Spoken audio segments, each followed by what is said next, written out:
brothers grew up in a place they had been good friends.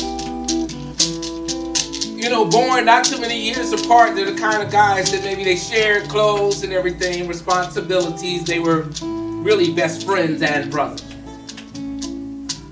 A very tight-knit family, so that as they grew and they got bigger and stronger, they continued to stay together, went to school together, they played sports together, they even joined the military and they fought in war together.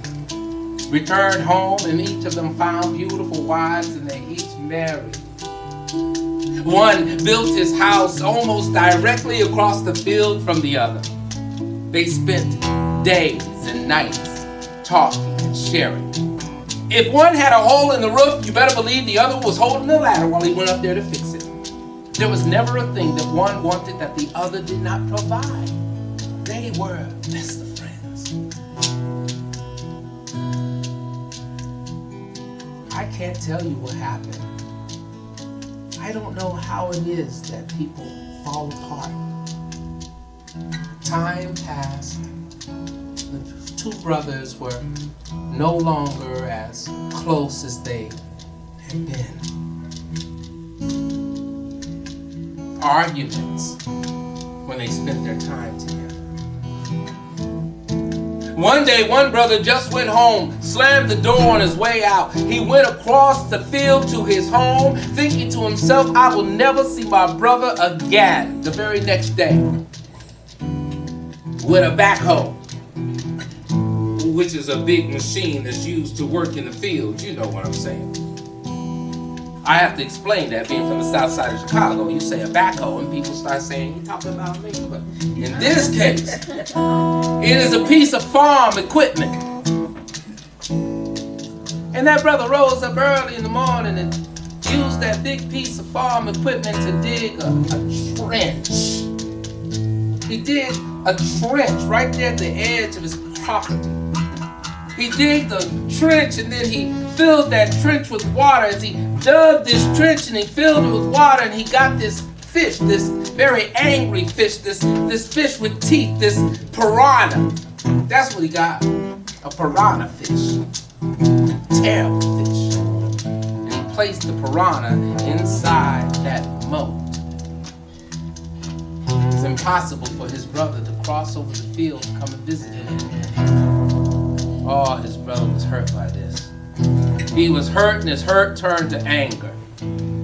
He was so angry that at night, when he usually prayed before going to sleep, on this particular day, he did not say his prayer. He laid in the bed, he covered himself with a blanket, and he just sat there fuming, just viciously, just angry. Getting him back was the only thing that he thought about. How was he going to pay his brother back? How dare he? The next morning, a gentle knock at the door. Yes? Who is it? Sir, I am a carpenter. I'm traveling about trying to find a way maybe to make enough money to buy myself a meal. That's all. I wonder, is there some odd job, some work about the farm, maybe something that you need done that I can do?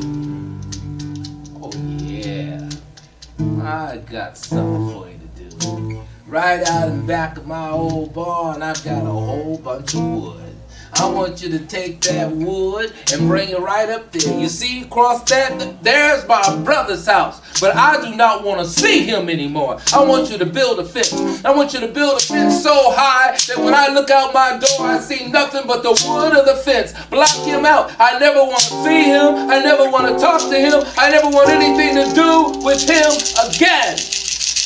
Can you build me a fence? I can build. I have errands to run.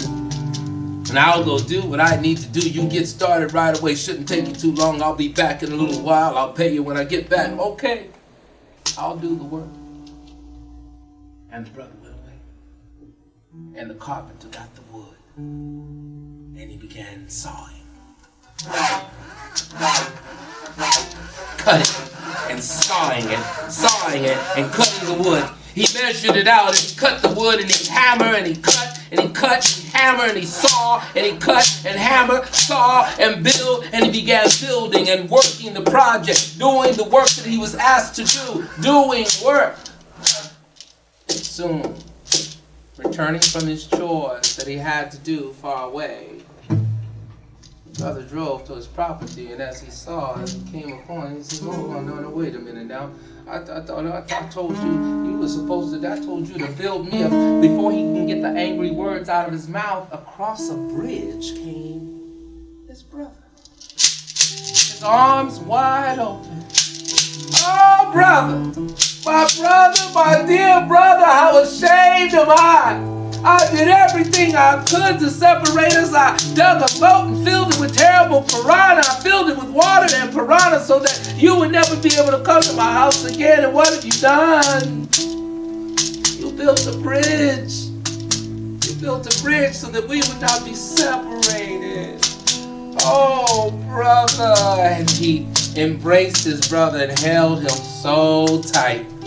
That brother had all that anger in him, but being held by his brother, he released it. And he released that anger, and the two brothers looked into one another's eyes. "I forgive you, brother. I forgive you." They were never separated again. But by the time they released their hold on one another, the old carpenter had already put his tools in his bag and thrown his bag on his back and was headed down. "Wait a minute, man. I have more work. You can stay." "It's okay. Don't worry about me."